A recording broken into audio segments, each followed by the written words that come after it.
So before I would try to like do positive affirmations so that I would maybe feel better, right? So that I might believe some of these things. Well, now I can use affirmations the way that they're actually supposed to be used, which is to affirm the things that are already there, that I already know to be true. They're just, that's the difference is, I notice the voice in my head is so much kinder, so much more loving, so much more supportive, so much more gentle. It's a noticing rather than a doing of to make myself a certain way.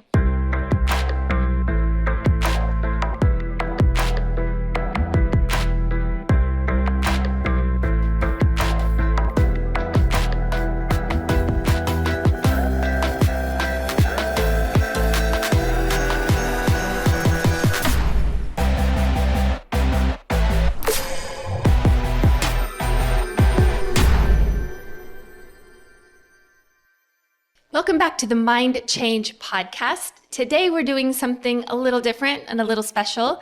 Today we're doing a bonus episode of Q&R, questions and responses from you, our watchers and listeners. So we did a little reel. We said, hey, tell us what your questions are, and we will try to answer as many of them as we can. So that is what we're doing today. Thank you all for those of you who submitted questions on the comments and through DM and on YouTube.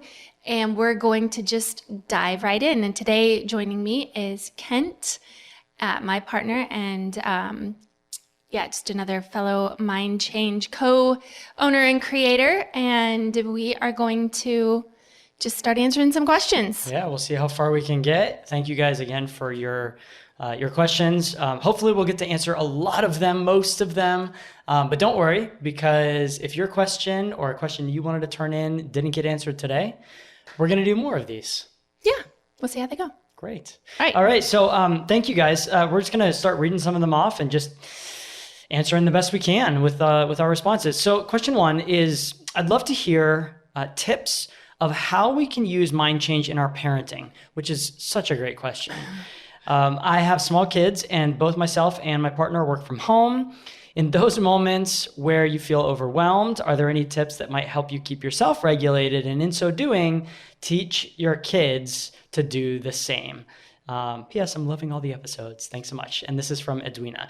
So such a great question of, man, how do we use this with our kids?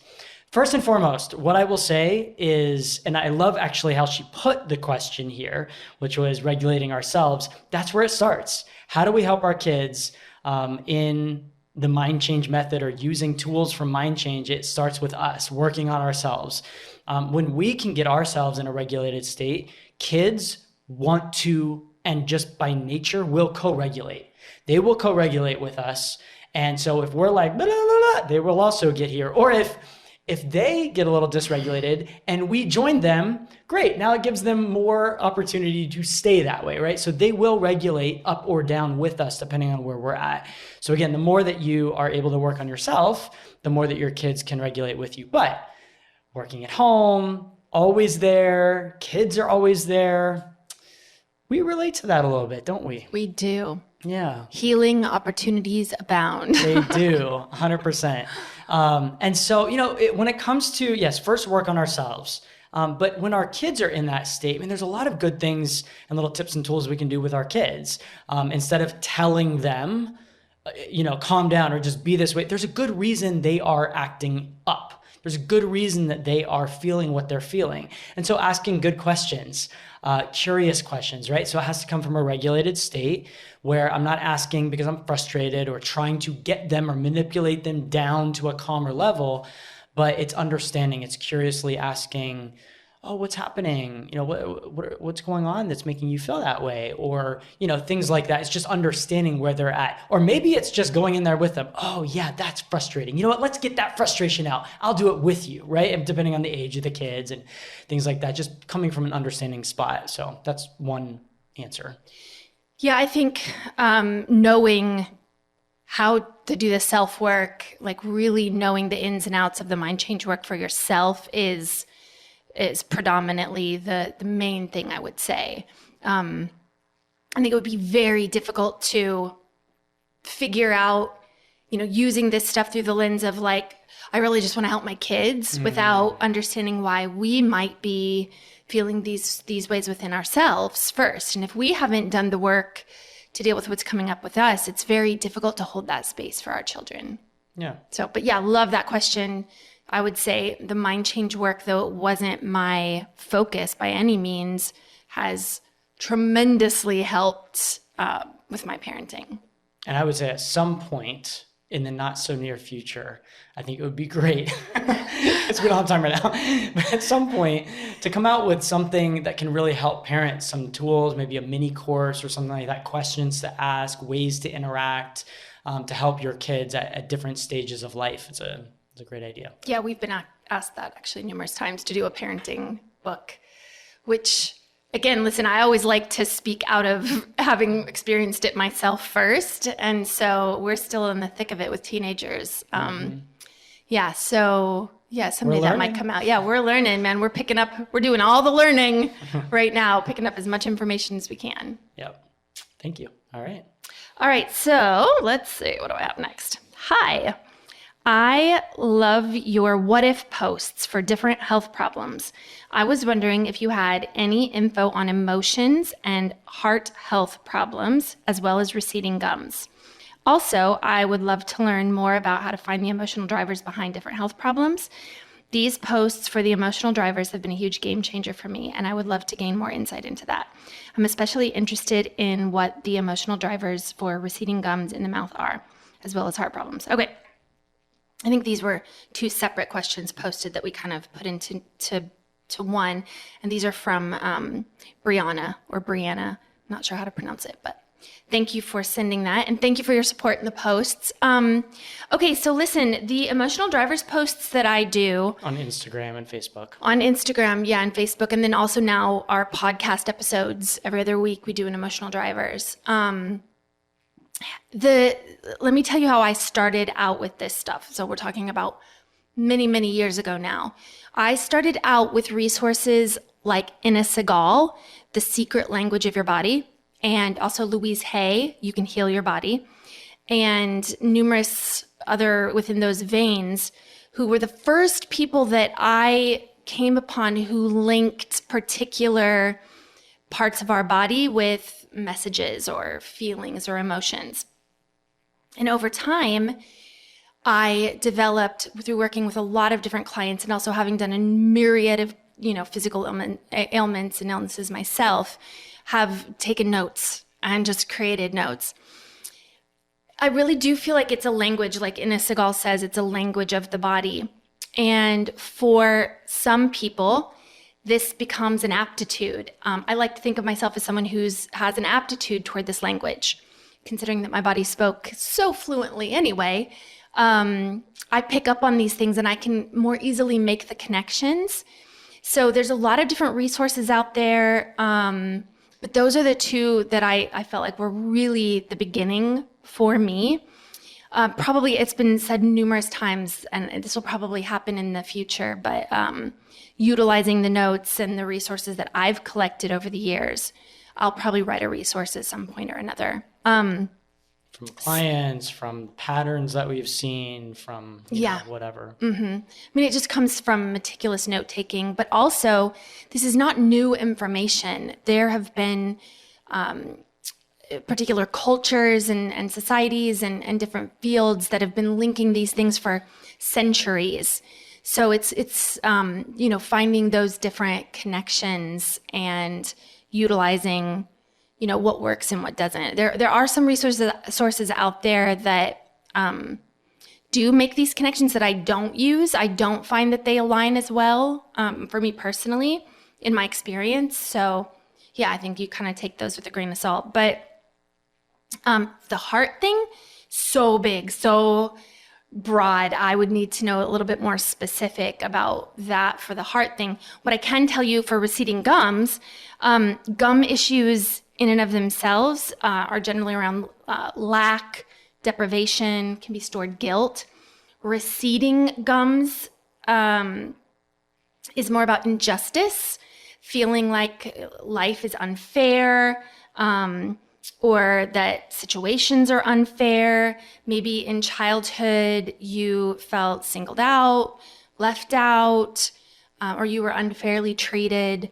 Those are just some of the very kind of basic things with receding gums. I could probably do an entire episode on that. Did you have any notes on receding gums?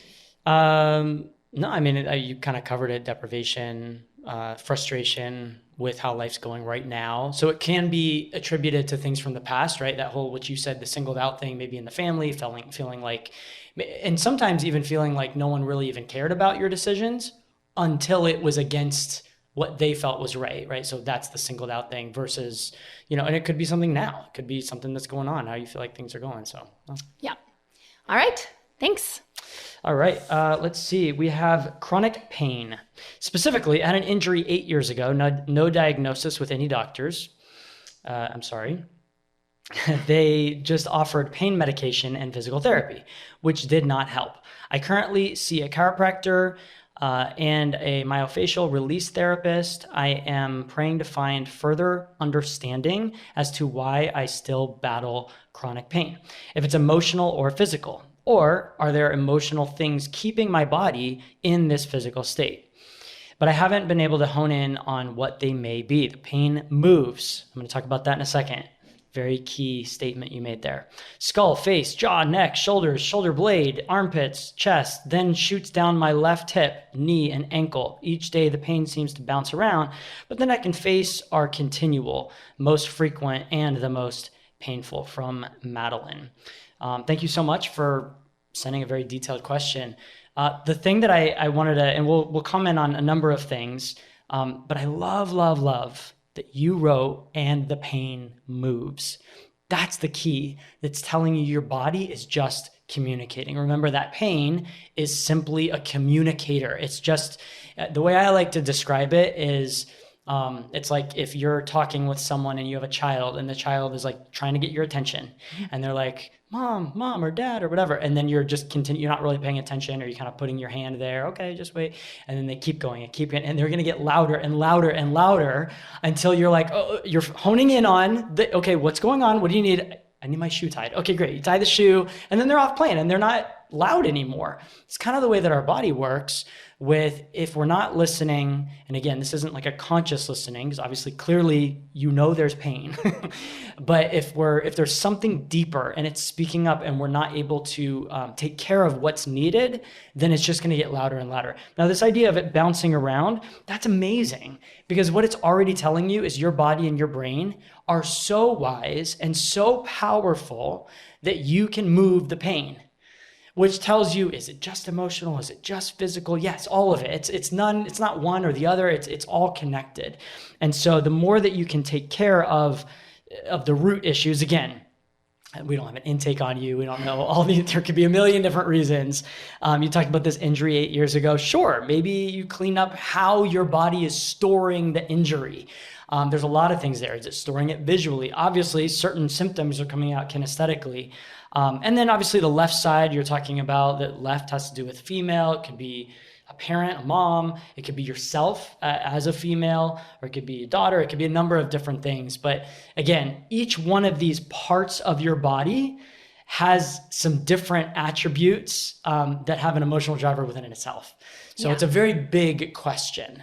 Well, and the pain, like you said, has a message. A trained practitioner is going to know the questions to ask, is going to be able to communicate with the pain a little bit more differently than you might be able to yourself, and unless, of course, you've trained and you've, learned how to do self-work through one of our courses or something. Yeah. So I think I'd be interested in what happened 8 years ago, what was going on in your life at the time. Was there possibly a subconscious anniversary that was happening? I'd be also interested, is there anybody else that's ever had pain in their life, that you know of, in different places or different parts of their body, or chronic stuff, or, Yeah. Listen, if it was just an injury, and you break your arm, it's going to be very, very strange for you to be feeling pain in your foot or your buttock or something like that if you have a bone broken in your arm. So even if there's an initial injury to a particular part of your body, but it's doing this moving thing and it becomes chronic, then what we have likely is an emotional message that it's trying to get across. Yeah. And so Good job that your body is speaking up. I know it stinks that it's every day and that it's constant and that it moves and it's confusing. Totally get that. But the good news is that your body already is powerful enough to move it. Now it's just time to move it out of your body completely. So yeah, I mean, one of the stories that you may have heard in my whole journey was I'd suffered from tremendous low back pain for like 15 years or something like that. And had no conscious recollection of that, but in some of the inquiry and doing, some of the work with a practitioner, a memory popped up of being kicked in the back in that exact particular spot from my stepfather during some abuse episodes by his big work boots. And then it just clearly, the pain represented there was what was needing to be resolved. And that was a big thing that was happening in that particular part of my back pain at the time. So I'm not saying there's necessarily a vivid traumatic like abuse memory, not saying that, but it can be very common that once we get into the subconscious structure of something that your mind will give us the clues of to what's supporting it. Yeah. And I mean, the fact that doctors can't find anything, chiropractic, all these different things. I remember, when you got x-rays of your spine and it was like, it's so much pain that you had. And yet, was it really decompressed like a little tiny bit? But then there were people that had other, spine x-rays that was like completely bone on bone, but they felt no pain, right? It has so much to do with how our body's representing what's going on, not necessarily just the physical stuff. So. Mm-hmm. Absolutely. Great. All right. So a question from Fanny. A question for the podcast would be, what's your best tips to heal from OCD? So obsessive compulsive disorder. Fanny, you are in luck. I think within a week of this episode airing, we're doing I'm doing a whole emotional driver series on OCD. So dive in, listen up. As a matter of like how to heal from it, it's really dealing with the drivers behind that. So the healing comes from doing the work to clear the drivers in the first place. And I think that's important for people to even hear. I know there's a lot of people are loving your emotional driver series, and it really helps us understand maybe some of the whys, right? But it's the how our body is doing it, and then deconstructing that's where the healing comes from, not just the understanding. So it's yes, so important. Yeah. It's the understanding is just more information, and that's not necessarily where the healing is going to be. Yeah. It's going to be in cleaning up those resources subconsciously. Yep, doing the work. Yep. Okay, let's see. After some rough stuff in my 20s and an abusive situation, I developed tooth decay that has not stopped. I'm in my 30s now. Despite my very clean diet, following dental recommendations, my mouth is consistently extremely acidic and I get mouth infections frequently. If you have any insight into what drives the body to become extremely acidic in the absence of dietary reasons, I would love to hear about it. I'm in my 30s and now my body has a lot of accelerated aging signs as well. I'm curious if there are emotional drivers to acid alkaline balance in the body. I should add, it accelerated after the birth of each of my children. The abusive situation was outside of my marriage and family. It came from leadership in a church school that my husband and I were involved with a few years ago. I've addressed the acidity from the nutrition perspective for years, but it just won't budge. From Elise. Yeah, thank you so much. There's a lot there, right? So we're talking about acidity, we're talking about mouth issues, we're talking about accelerated aging. There's a number of different questions in here. I think you have some definite key factors that you already wrote down, things happening once your kids were born, which could bring up a lot of different things depending on your or the very first sentence, after some rough stuff in my 20s and an abusive situation. And so all of this, again, what we talked about earlier is the tooth decay, even though it happened after, it's a message, right? This is just a message coming up saying, hey, there's some stuff that needs to heal. Now, it may very well be you heal that stuff from the 20s, right? And then all of a sudden these symptoms go away. Sometimes we can go a little bit deeper, right? Sometimes we can say, okay, what does this actually mean? I had a client actually, maybe a year and a half ago or so, who came to me with a number of physical things, a number of relational things, whatever, but specifically with tooth decay and enamel demineralization. And so some similar things there that you're talking about. And as I was working with her and explaining some things to her, some of the emotional drivers behind that is that you're on your own, feeling it on your own. Everything's just you on your own, feeling intensely vulnerable, sometimes feeling unprotected around decision-making issues. And this can sometimes come from, growing up in a family that was uninvolved, unless there was a decision that you made that they didn't like, which is, again, even similar to some of the gum stuff. I mean, mouth is connected. Sometimes it has to do with just needing to speak your piece and speak up and feeling like the things that you want to say are acidic and toxic. And, there's a number of different factors there. Other times it can just be a feeling of feeling attacked, right? And then it's, of course, demineralizing, it's decaying, it's messing up basically what's going on inside your mouth. So again, there can be a lot of things there. Yeah, I would say at least it's the abuse. You've identified it. Said it there. And even though, and a lot of people are like, well, I've talked about it, or I've gone to therapy, or I'm not in it anymore. Right. So, and thinking that resolved it when clearly it hasn't. You're holding on to some acidic stuff. This is where this whole idea, and people want to try to heal it with food, or food's not the problem. It's what you're holding on to. It's the toxicity and the acidity that you received emotionally that's still being held on to and has clearly not been let go. Now, I will say, listen, you can, if your body pH balance, if you start drinking alkaline and eating more alkaline foods, yes, that might help balance some things, but eventually your body is going to keep speaking up. So no matter how much, pH you change externally, it's what's internal. It's what you're holding that's really the key. And so again, you can change a lot of things externally, but the key comes from changing what you're already holding. And even with that, we tend to, this is very common, that you're still giving the power outside of you. So in an abuse situation, church leadership, whatever, it was the power is being outside of you. They did this to me. And then in an effort to fix it, quote unquote, we then are now giving the power to food, right? Now the food will fix me, or, I will be able to help this with food. And it's really not the food. The power is still being given outside of you. And it really is about internal power that's going to make all the difference. So, great. All right. Let's see.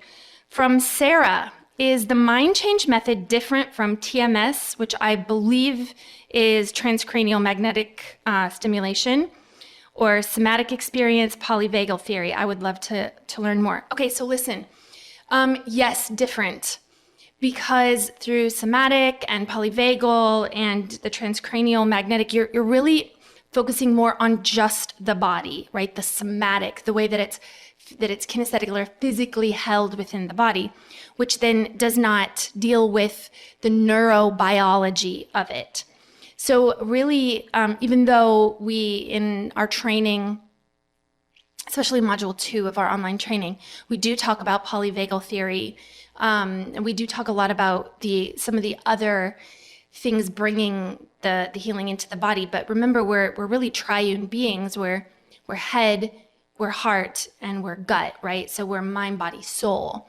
And if there's a wound or a trauma or something, then that affects all three. And they all need to be addressed for there to be actual healing. So luckily, Mind Changed, we are informed about all of these things. And the first study I did was a lot about the mind-body stuff.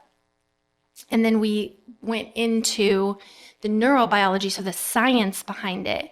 And then after that, we talked more about the polyvagal and the somatic and understanding the way that things are held in the body. So luckily, Mind Change does cover all of those bases instead of focusing on just one. The transcranial, yes, it's specifically manipulating in one sense what's going on in the brain. It still has so much to do with outside coming in, right? So somatic outside coming in. And so what's really important with all of this work is inside out. Mm-hmm. So, yep. I would love to, this is from Karina, I would love to hear more about the journey once you were really healing. What did you say to yourself? Keep yourself motivated to keep healing. Also, more about your lifestyle now and what you do for yourself now. These are great questions. And you may be asking Heather, depending on, her crazy healing journey that she's gone through, or maybe you're asking me or other people on the podcast. But yeah, it definitely, life looks different than the way it used to. I'd say the one question that kind of stuck out for me is, what did you say to yourself, or what do you do to keep healing? An episode that we had, I think last fall, we talked about this idea of, this was you and me, going from just healing to growing. We could probably link it in the show notes. Yeah, that would be great. So let's link that in the show notes. But this idea of going from just like, I'm healing, I'm perpetual healing, right? And like, I'm getting better and I'm getting better.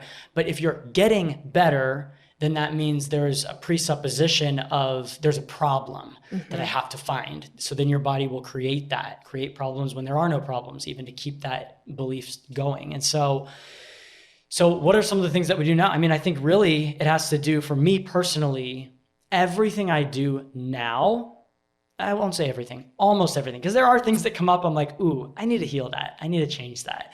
Or, ooh, something's, unlayered that I'm like, deeper healing I didn't recognize was there. I thought I dealt with that. Like, we all go through that. Yep. But definitely on a more regular basis, it comes down to me wanting to just level up. Like, how can I get better at X, Y, and Z versus I need to change this, and this. And that was a process for me personally. Is one of my programs was, there's a problem. Like, I am a problem. I'm not good enough. I have this. And so if I do X, Y, and Z, had to do with doing for me. If I do this, and this, then I will be. And so for me, recognizing, no, I am already these things. How can I get even better? How can I be and step into the most authentic me personally? So that's one of the things that I do. Yeah, it's nuanced, and it can seem like a fine line, but it's really comes down to the motivation of the difference. Now isn't that I'm not doing things to heal necessarily anymore. To get well. Right, to get well. It's that I am well, and now the things that I do are enhancements to that. Like, it's like I already have the Ferrari or the Lamborghini or whatever, and now it's just I buff it and I have extra wax, and I do these things, right? And I put little decals on it and shine it up a little bit. So it's not it's not like the overhaul constantly. That gets exhausting. I think the other thing too is stop looking for the checklists every day to make sure I don't do it, get sick again or blah, blah, blah, because it's like, it's a very different way of thinking. And listen, this all came from the healing. So it was a very different thought process for me. So if you have a junky old car that really needs to be restored, you should not be out there trying to buff it. Like, that's not, I'm just gonna level up every day. Like, no, we need to get in, restore it, health-wise, same thing. Right. So before I would try to do positive affirmations so that I would maybe feel better, right? So that I might believe some of these things. Well, now I can use affirmations the way that they're actually supposed to be used, which is to affirm the things that are already there, that I already know to be true. They're just... That's the difference is I notice the voice in my head is so much kinder, so much more loving, so much more supportive, so much more gentle. It's a noticing rather than a doing to make myself a certain way. I appreciate that you said it's nuanced too, because I think I was almost afraid years ago to say something to the effect of, well, I haven't arrived yet. But that was more of a, like, I'll never be good enough deep down, and I have to do this, this, and this, versus recognizing now, like, there's so much more in me that I know is just going to shine and come through and step up and step out. But that's not coming from a place of, I'm so bad right now that stuff inside of me is going to come up. It's more, wow, so much has changed and so much is good. And that means there's so much more in there. And so I know I haven't arrived because I'm always growing. And that's just a little bit of a different mentality versus I haven't arrived. There's still so much more I have to change and heal and grow, And it's not something that you can sort of put in or put on. It's something that has to come out from within. That's a great question. Thanks, Karina. Question. Okay, is the mind change method based in GNM, German New Medicine? No. I did not find out about German New Medicine until I had probably already written both books that we wrote. My friend, my really good friend, Corey Malloy, who we'll have on the podcast, be on here very soon, is the one that introduced me to that. And I went ahead and listen. I look at everything. I'm constantly learning and absorbing material. And so I looked deeply into German New Medicine. Frankly, it does not resonate with me. I'm happy for the people that it does. I find it clunky, difficult to use, and just not very, for me, informing. That's just my take on it. So no, we are not based in German New Medicine. But I'm happy to hear people who want to talk about that and who have insights from it. I know my friend gets insights from it. It's just not something we really use to inform the mind change method. Yeah. Well, it kind of leads to a couple of questions on here that maybe you can answer from Rochelle, and then there's a section of it from Taylor as well. Okay, so Rochelle says, I'd love to hear more details about the process of how you figure out what the emotional drivers or source of an issue you may be having are, or how you personally go through the steps of mind change when you're dealing with new information, emotions, symptoms that come up. I'd love to know more about the mind change method and how it can... Oh, is that the same question? It's a very no. one, yeah. Okay, well, let me deal with the one from Rochelle first. But I think in one sense I already have. Again, it started with the Ina Segal and Louise Hay and just sort of an opening up of the understanding. And really, I don't think I said this before, but understanding the use of a metaphor, that the body's so metaphoric. And I feel like once you kind of start to understand that, more things open up. But here's the other thing. Not everyone is going to very well speak that language. I say that it's like Latin. It's a dead language. And there will be some people who still speak Latin, right? And who know how to speak Latin. And I sort of see myself that way as a speaker of this long lost language. Or I would say even a student of it, because I wouldn't say I'm fluent in it just yet. But so that's really where this stuff comes from. It's a lot of personal experience. It's tons of client note-taking. It's absorbing every little resource that I can. That's how German New Medicine kind of came into my awareness. Again, I don't find it useful, though, personally. So that's not where this is informed. The German New Medicine does not inform what we talk about in the emotional drivers. But there's stuff out there like that. So and if you listen to her emotional driver series, she's constantly talking about, and even just, when there's gastro problems, or when we're holding on to crap, or there's the metaphoric expressions of what our body is trying to tell us, is quite comical and obvious in a lot of ways. Yeah, it really is. Almost too obvious that some people are like, wait, what? Like, I have a pain in my neck. Okay, well, what's being a pain in your neck? Yeah, who's being a pain in your neck? Yeah. Yes. Like, oh, my back, okay, who's not supporting you? How are you not feeling supported? There's a lot of things. It's not always the case. Yeah. But. And you do not need to know this to heal. Yeah. It's just information. It's just extra information and for some people, they're seeking too much information. They're trying to go after the why so much that they miss the how and the subconscious structure of it. And that's where a practitioner or diving deeper into the self-work and stuff can be really helpful. Because knowledge is amazing, but knowledge, awareness, understanding of how things are working doesn't change it. And so it's really about just understanding how our body's doing what it's doing and shifting that. So. Right, like the example that you used before, which I very often describe the subconscious mind or the body like a toddler. Like it's speaking out in the language. It knows what it wants. It knows what the problem is. But the language barrier is sometimes very difficult and very frustrating for a toddler. And so once you hear what the toddler needs, the understanding is just part of the thing. You need to tie the shoe, or you need to give the snack, or they need to get the nap. Like the need needs to be met.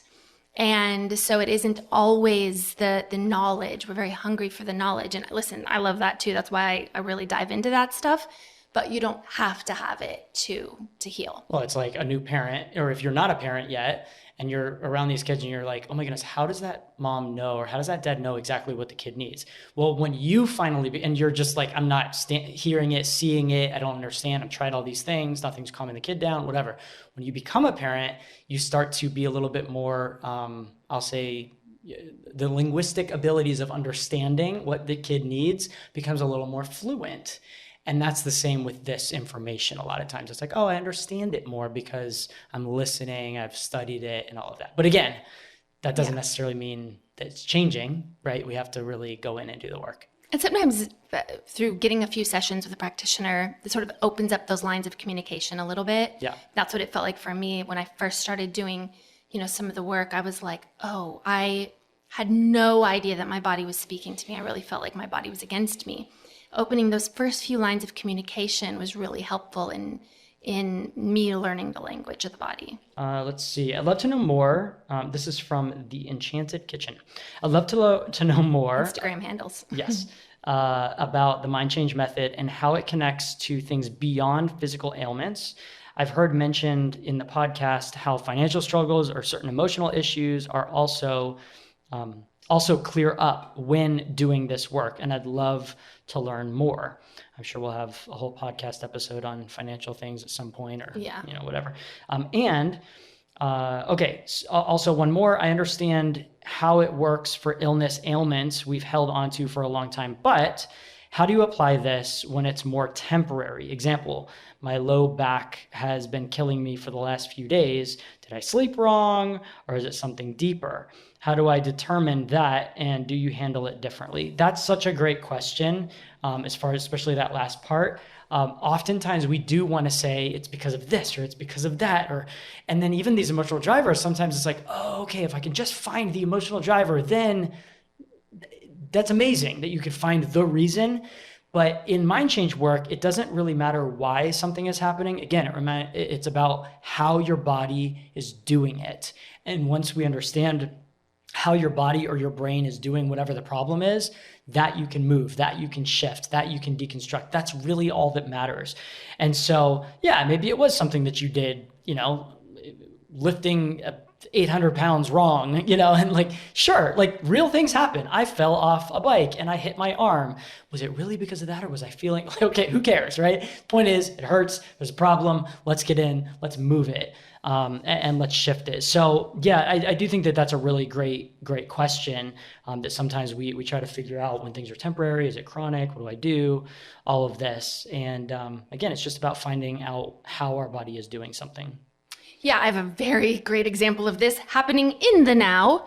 So I have horses, and very common for any of you who may have horses or have been around horses to get your feet stepped on. And don't come after me if you're like a horse person that's saying it should never happen. I have steel-toed boots and stuff, but every once in a while I'm out there in inappropriate footwear. And I've been stepped on more times than I can count. Not always do I get injured, and sometimes I do. And yesterday, got stepped on and have a nice, big, swollen black and blue foot that has caused me a lot of issue. Now, 1,500-pound horse steps on my foot, makes sense that would probably hurt. But I've had these same horses step on my feet other times, and it didn't have the same lasting kind of injury. So how I handle stuff like that now is I'm aware that I had a acute injury. Mm-hmm. But when something is a little bit more lasting for me, or it becomes a little bit bigger, I then just open myself up to, could there be anything that my foot might be trying to tell me? Well, yes, for sure. For me, yes, so for me, it was my right side. There is recently kind of a healing opportunity with a masculine energy in my life that I was moving forward in. And I think I got stepped on, and it's really for me to think back and question, does it feel safe for me to move forward in this particular circumstance with this thing that's happening? It's so good for me to know. Like, now, might you know that, maybe not. But sometimes it's just a matter of asking, if this injury had a message, what would it be? And just sit with it and see. anything that comes up. If my foot had a voice, what would it say? And you might not get to what I've gotten to, but remember, I've been doing this work for a very long time. So then that gives me an opportunity to say, like, okay, is this something I want to dig in a little bit deeper and figure this out, heal to whatever degree? Or is it just a communication? Like my body's saying, like, hey, you're feeling some stuff about this subconsciously, just checking in with you through your foot. And so that's kind of how I deal with that stuff now. I sometimes wake up with a crick in my neck. Did I sleep wrong? Very well could have. But I'm just going to ask myself, is there anything I'm feeling maybe a little bit stiff-necked about, rigid about? Is there anything in my life that I'm maybe not wanting to turn around and look at? There's just little things like that I tend to ask myself. Doesn't mean that that's what's happening, but if I know that the body's metaphoric, those are inquiries that I can have. But I think the first part of that question is really good too, because we do talk a lot about physical ailments and illnesses and stuff, because that's really my entry point into all of this work, but it wasn't yours. No. We also can deal with a lot of limiting beliefs and issues.